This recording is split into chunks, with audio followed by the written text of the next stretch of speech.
بدعت سے دامن بچائیے۔ ہر دینی کام جس کی اصل کتاب و سنت میں نہ ہو بدعت کہلاتا ہے۔ ہر بدعت ضلالت و گمراہی ہے، جیسا کہ آپ صلی اللہ علیہ وسلم اپنے ہر خطبے میں ارشاد فرماتے تھے، وَكُلُّ بِدْعَةٍ ضَلَالَةٍ، اور ہر بدعت گمراہی ہے۔ صحیح مسلم۔ نیز سیدہ عائشہ رضی اللہ عنہا بیان کرتی ہیں کہ آپ صلی اللہ علیہ وسلم نے ارشاد فرمایا، من احدث فی امرنا ھذا ما لیس منہ فہو رد، جس نے ہمارے اس دین کے معاملے میں کوئی نیا کام ایجاد کیا وہ باطل ہے۔ صحیح البخاری اور صحیح مسلم۔ نیز رسول اللہ صلی اللہ علیہ وسلم نے فرمایا، من عمل عملا لیس علیہ امرنا فہو رد، جس نے ایسا عمل کیا جس پر ہمارا حکم نہ ہو پس وہ باطل ہے۔ صحیح مسلم۔ بدعتی کا صرف وہ بدعت والا عمل نہیں بلکہ تمام نیک اعمال تباہ ہو جاتے ہیں، جیسا کہ آپ صلی اللہ علیہ وسلم نے فرمایا، لوگوں میں حوض پر تمہارا پیش رو رہوں گا، جو بھی اس سے گزرے گا پانی پیے گا، جو ایک بار پیے گا اسے کبھی پیاس نہ لگے گی۔ میرے پاس لوگ گروہ در گروہ آئیں گے، اچانک ایک گروہ آئے گا، وہ مجھے پہچانتے ہوں گے اور میں ان کو پہچانتا ہوں گا، تو میرے اور ان کے درمیان دیوار حائل ہو جائے گی۔ میں ان کو وضو کے نشانات سے پہچان لوں گا، میں کہوں گا آنے دو آنے دو، یہ میری امت ہے۔ مجھے کہا جائے گا، انک لا تدری ما احدثوا بعدک، آپ نہیں جانتے کہ انہوں نے آپ کے بعد کتنے نئے امور ایجاد کر لیے۔ تو میں کہوں گا، سحقاً سحقاً غیروا بعدی، دور ہو جاؤ دور ہو جاؤ، انہوں نے میرے بعد میرے دین کو بدل دیا۔ صحیح البخاری اور صحیح مسلم۔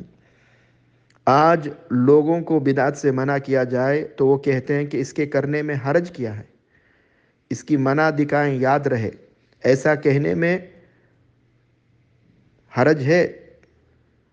جو کہتا ہے اس میں حرج کیا ہے، گویا کہ وہ اللہ اور اس کے رسول سے آگے بڑھتا ہے، جبکہ اللہ تعالیٰ فرماتے ہیں، یا ایھا الذین آمنوا لا تقدموا بین یدی اللہ ورسولہ، سورۃ حجرات۔ اے اہل ایمان، اللہ اور اس کے رسول صلی اللہ علیہ وسلم سے آگے نہ بڑھو۔ دوسرا حرج یہ ہے کہ وہ عمل مردود، وہ باطل ہے۔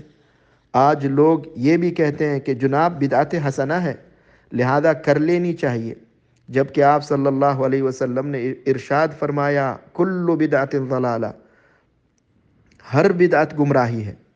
سیدنا عبداللہ بن عمر رضی اللہ عنہ فرماتے ہیں، کل بدعت ضلالہ وان رآها الناس حسنہ، ہر بدعت گمراہی ہے اگرچہ لوگ اس کو بدعت حسنہ سمجھتے پھریں۔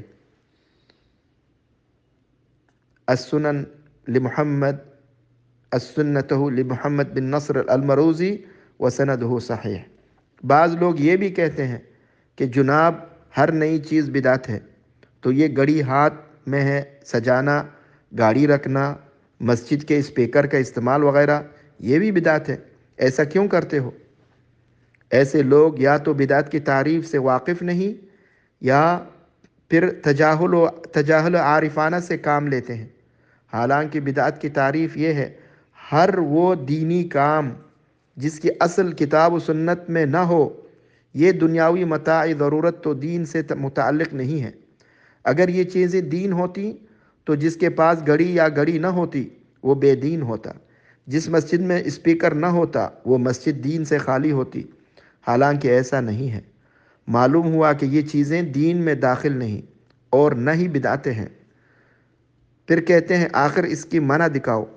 ہم کہتے ہیں کہ آپ صلی اللہ علیہ وسلم کے دور میں ہوتی تو منع ہوتی، اگر منع ہوتی تو شرعاً ممنوع کاموں میں شمار ہوتی۔ اس کی منع کس طرح ہو جو آدمی پیدا ہی نہ ہوا ہو، اس کی وفات کیسے ثابت کریں؟